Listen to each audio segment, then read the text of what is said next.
Hello students, how are you? I hope you will be fine. तो इस corona काल में आप घर में रहिए, सुरक्षित रहिए, बट अपनी पढ़ाई को कंटिन्यू करिए। तो आज का जो टॉपिक हमने स्टूडेंट्स लिया है वो हमारा टॉपिक जो है वो नॉन फाइनाइट वर्ब है।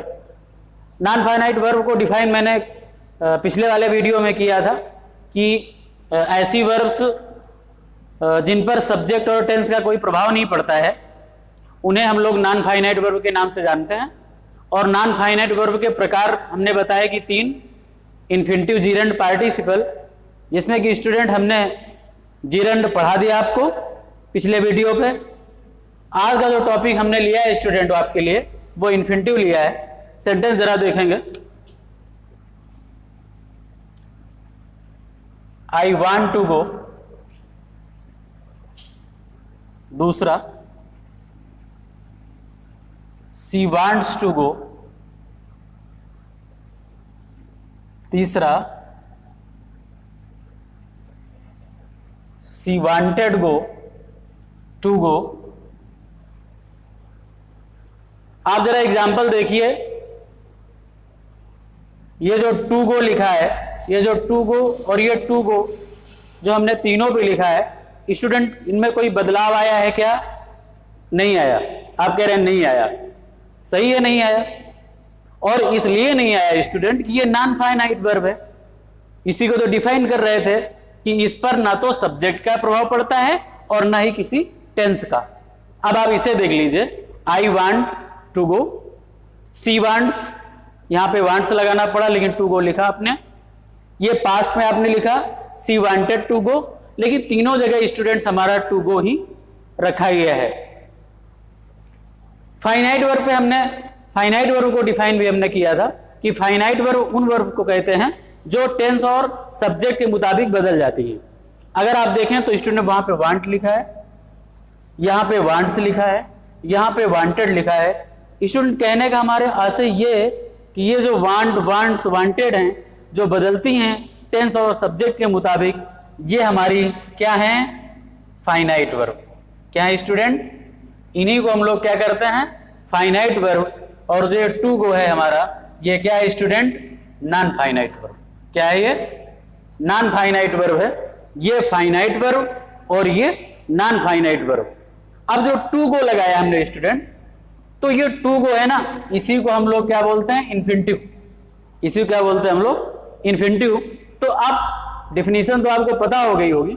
अब आपसे कहा जाए डिफाइन कर दीजिए इन्फिनिटिव को, तो आप ये बताएंगे कि वर्ब की फर्स्ट फॉर्म के पूर्व, क्या बोलेंगे? वर्ब की फर्स्ट फॉर्म के पूर्व टू लगाने से इन्फिनिटिव बनता है। क्या बनता है? वर्ब की फर्स्ट फॉर्म के पूर्व टू लगाने से इन्फिनिटिव बनता है। इसका हिंदी अनुवाद करने पर क्रिया के अंत में नानी ने आता है। हिंदी अगर करा दें आई वांट टू गो, तो आपको कहना मैं जाना चाहता हूं। यो स्टूडेंट, यहां पे करा देते तो क्या हो जाता? वह जाना चाहती थी। यहां पे अगर करा देते तो वह जाना चाहती है, क्योंकि प्रेजेंट पे है। आपने स्टूडेंट गौर किया, अगर हिंदी अगर आप देखेंगे तो जाना तीनों में आया है।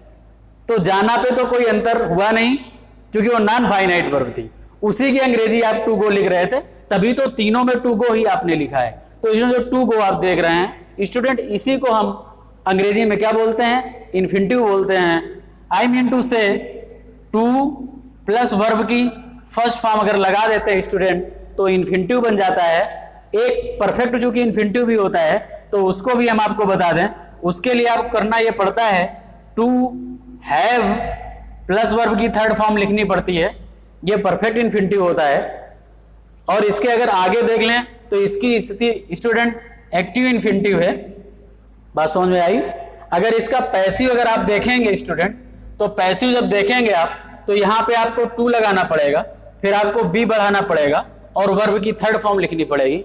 इसका अगर पैसिव इन्फिनिटिव स्टूडेंट आप लिखेंगे तो यहां पे आपको to have been plus verb की थर्ड फॉर्म, तो ये एक्टिव इन्फिनिटिव हो गए नंबर 1, नंबर 2, और ये पैसिव इन्फिनिटिव हो गए।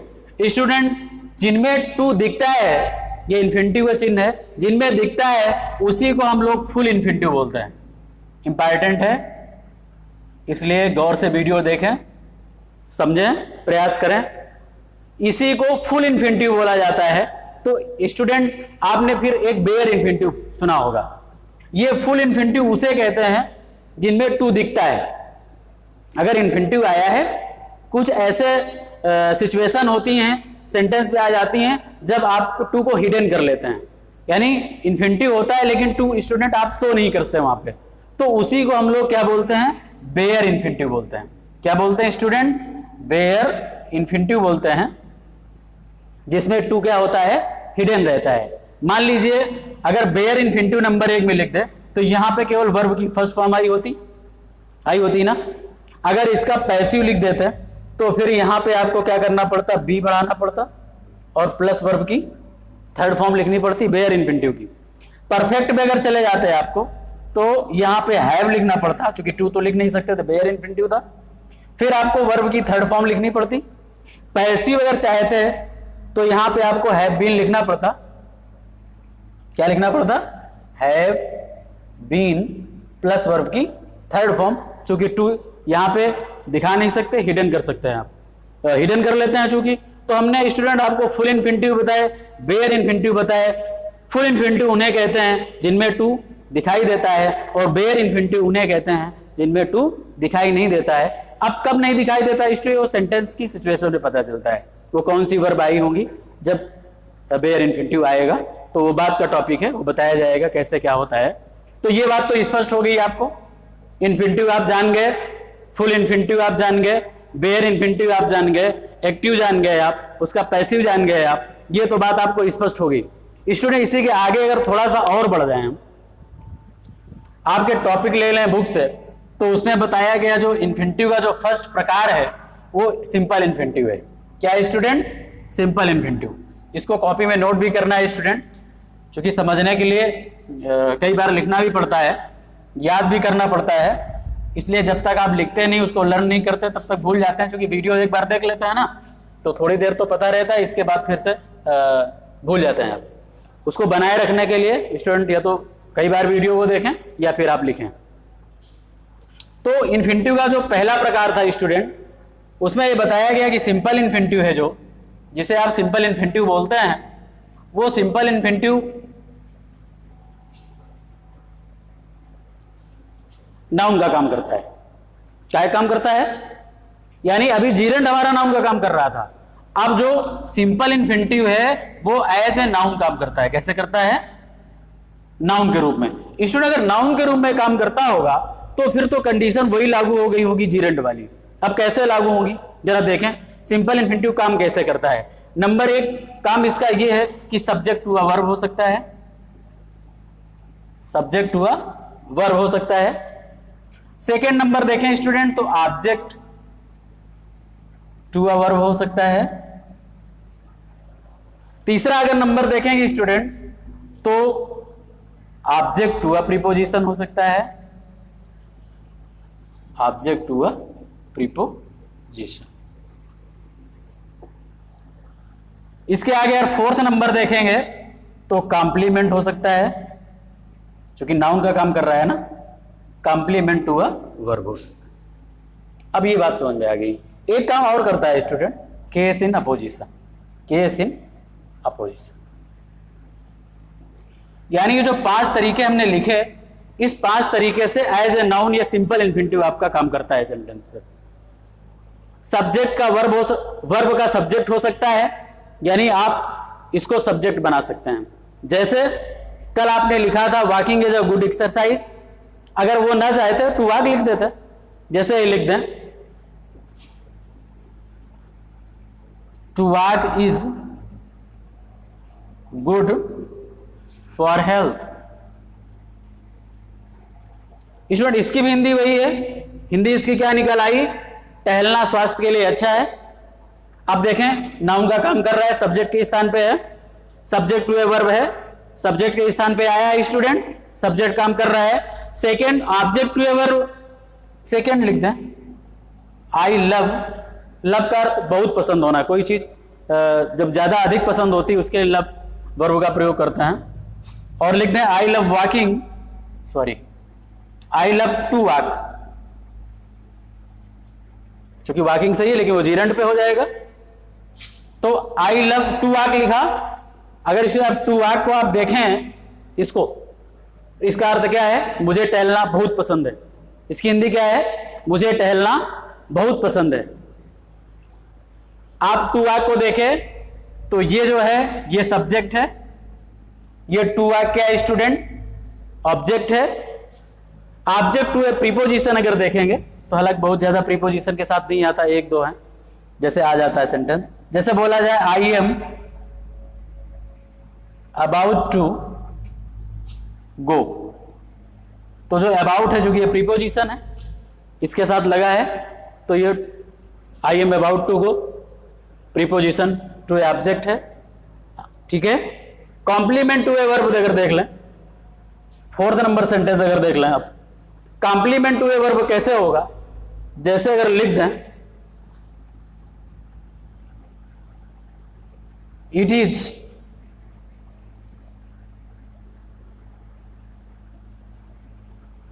Harmful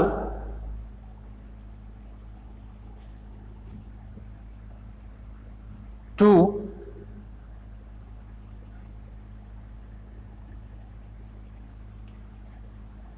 drink wine. वाइन माने शराब होता है। क्या लिख गया? It is harmful to drink wine. इसका अर्थ क्या हो गया कि नुकसानदायक है शराब पीना। तो ये जो आप ये देख रहे हैं टू ड्रिंक, सॉरी चलो लिख गया, लिखा रहने दीजिए उसको। ये जो हमने फोर्थ एग्जांपल स्टूडेंट लिख दिया है वो केस इन अपोजिशन की स्थिति है, ध्यान रखिएगा। फिर से रिमाइंड आपको करा देता है। ये जो कॉम्प्लीमेंट का एग्जांपल नहीं है, ये जो एग्जांपल है केस इन अपोजिशन में हमने लिख दिया है it is harmful to drink wine.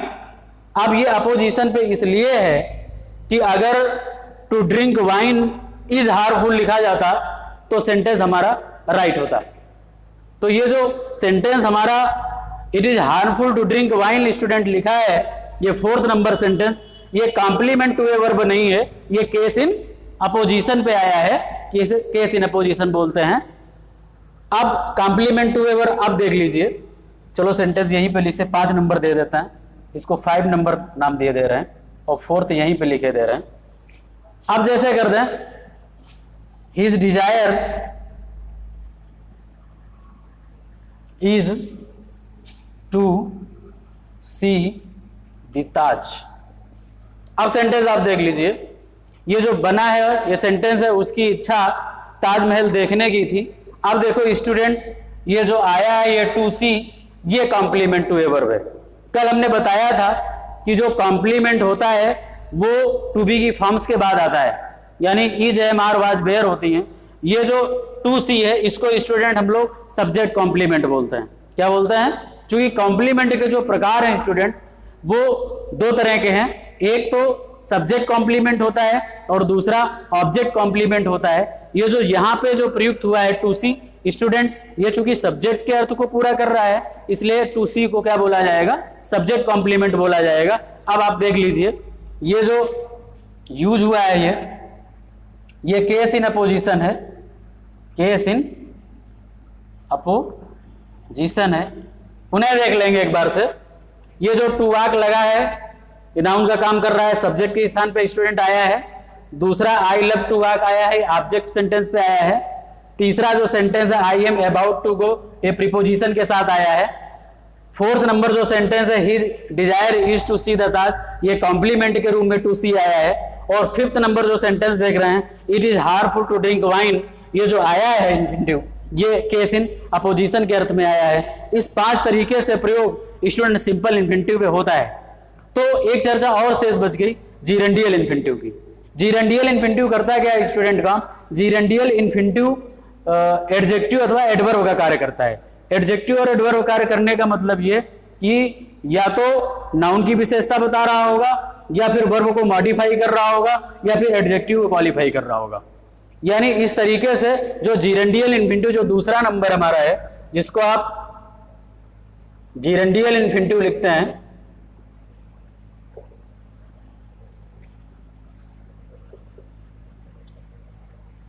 Infinitive.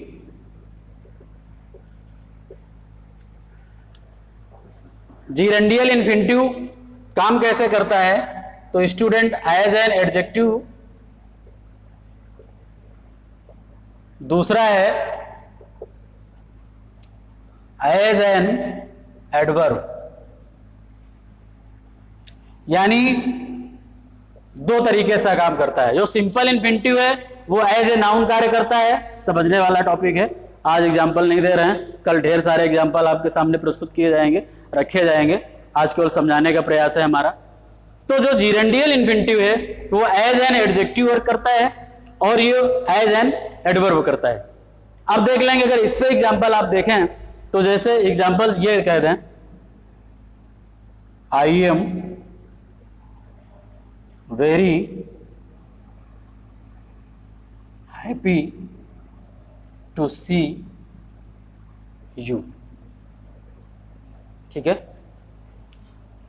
जो I am very happy to see you है, इसका अर्थ है मुझे आपसे मिलकर बड़ी खुशी हुई। ठीक है, आप बोलते हैं I am very glad to see you, बोलते हैं ना, हमने वहां पे आई एम वेरी हैप्पी लिख दिया है।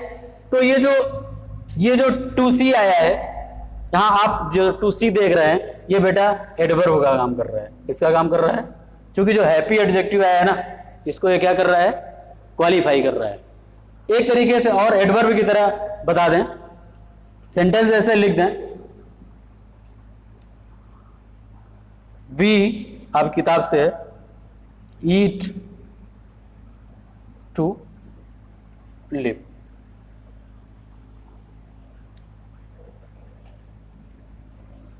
आज बड़ा गड़बड़ हो रहा है। ये स्टूडेंट जो है वो एडवर्ब है, क्योंकि जो ये हैप्पी है वो एडजेक्टिव है और जो टू सी है इन्फिनिटिव है। तो अगर ये एडजेक्टिव हो गया, ठीक है, तो फिर एडजेक्टिव काम ये कैसे कर गए?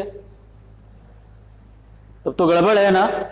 तो बेटा I am very happy to see you जो लिखा है, क्योंकि ये एडजेक्टिव हो गया, और जब एडजेक्टिव हो गया तो टू सी एडजेक्टिव को क्वालिफाई करने लगा, और अगर एडजेक्टिव को क्वालिफाई करने लगा तो फिर ये जो वर्क करने लगा स्टूडेंट, वो काय काम करने लगा? एडवर्ब का करने लगा। जैसे इसमें भी देख लें, दूसरे भी सेंटेंस पे यही हुआ, वी ईट टू लिव। इसका अर्थ ये हुआ है कि हम जीने के लिए खाते हैं। अब अगर आप देखें तो ये वर्ब को मॉडिफाई कर रहा है, ये जो टू लिव है।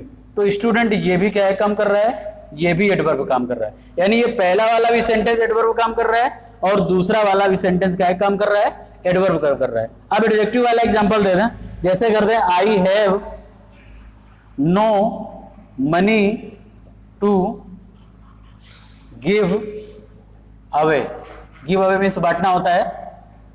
अगर ये सेंटेंस लिखा है I have no money to give away, तो अब अगर देखें मनी को, तो ये स्टूडेंट नाउन है और इसके बाद ये इन्फिनिटिव आया है ना, यही तो इन्फिनिटिव है।